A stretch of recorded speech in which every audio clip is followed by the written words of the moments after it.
all of that.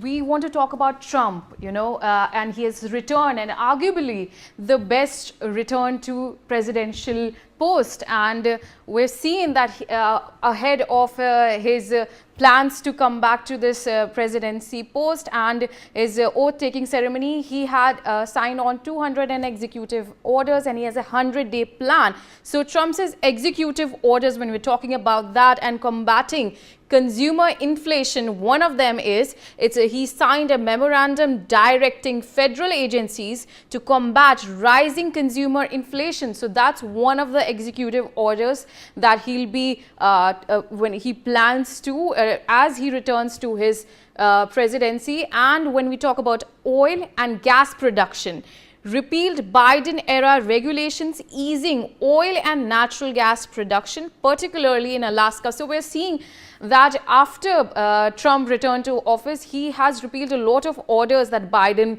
had initiated. So when it comes to one of them is in terms of the oil and gas production. When we talk about tariff on Canada and Mexico, which is he has been targeting Canada, and there's a huge tariff war that we've been seeing. He announced 25% tariffs on Canada and Mexico starting February 1. And so we continue to see his agenda is in his priorities.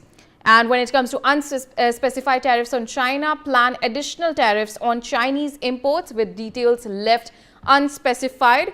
So that's one of them on tariffs to China. When we are talking about renaming Gulf of Mexico, he is also stated that he has planned to rename the Gulf of Mexico to the Gulf of America. So that's one of his executive orders that Trump has initiated, and he's when we talk about that, renaming Gulf of Mexico to Gulf of America. And another one of his the regulatory freeze.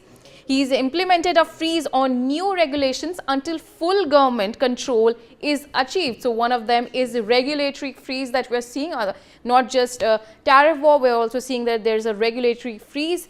When we're talking about federal hiring freeze, he has suspended non-essential hiring across federal agencies with exceptions for the military. So another of his initiatives and executive orders is federal hiring freeze. And when we talk about full-time in-person work, he's mandated federal workers to return to full-time in-person work. So no more work from home, as we're seeing. There's a return in one of his orders, it's return to full-time in-person work. And when we talk about freedom of speech, he has issued orders to restore free speech and prevent government censorship. So one of them is on freedom of speech and reducing censorship.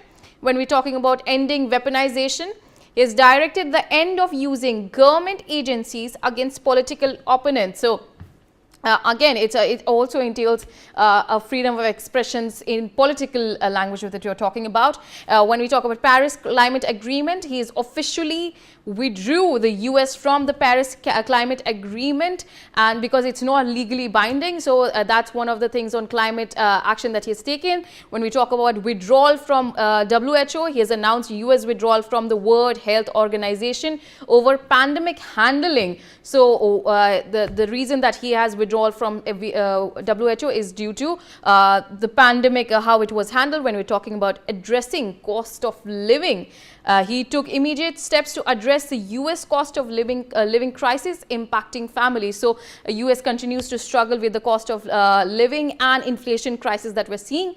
And when we talk about support for military funding, and he has prioritized military funding and enhanced defense capabilities. So the focus is also on boosting the military capabilities. When we talk about, again, when we talk about this consumer inflation, as we've also earlier talked about this, he has signed a memorandum directing that. So that's the latest that we continue to see. Again, when we're reflecting all of this, these are the orders that he has passed, and all of this that he has taken are on that. So, so a lot of key